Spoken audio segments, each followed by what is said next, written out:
மௌலித் என்றால் என்னவென்று கூட தெரியாமல் இன்றைக்கு பல பேர் ஷிர்கு ஷிர்கு என்று சொல்லிக் கொண்டு திரிகிறார்கள். மௌலித் என்றால் என்ன? மௌலித் என்ற சொல்லுக்கு அரபு மொழியில் பிறப்பு என்று பொருளாகும். இஸ்லாமியர்களின் வழக்கில் இறைத்தூதர் ஸல்லல்லாஹு அலைஹி வஸல்லம் அவர்களின் பிறப்பு மற்றும் சிறப்புகளை கவிநடையில் புகழ்வதற்கு மௌலித் என்று கூறப்படும். நபிகள் நாயகத்தின் பிறப்பையும் சிறப்பையும் சொல்வதே மௌலூதுடைய நோக்கம். நபி அவர்கள் அல்லாஹ்வுடைய அடிமை, அல்லாஹ்வுடைய தூதர் என்று சொல்வதே மௌலிதுடைய நோக்கம். இந்த கான்செப்ட் புரிஞ்சா உங்களுக்கு புரியும் மௌலித் என்றால் என்னவென்று.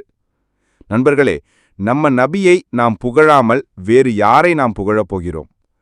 அல்லாஹ் நபியை புகழ்கிறான், நபிமார்கள் நபியை புகழ்கிறார்கள், நல்லவர்கள் வல்லவர்கள் புகழ்கிறார்கள். இதில் நாம் மட்டும் புகழ்ந்தால் எப்படி ஷிர்காகும்? உங்களுக்கு புரிஞ்சிருக்கும்னு நினைக்கிறேன். மறக்காம இந்த வீடியோவை அனைவருக்கும் பகிருங்கள். நமது சேனலை சப்ஸ்கிரைப் செய்து கொள்ளுங்கள். இன்னொரு வீடியோவில் சந்திப்போம். அஸ்ஸலாமு அலைக்கும்.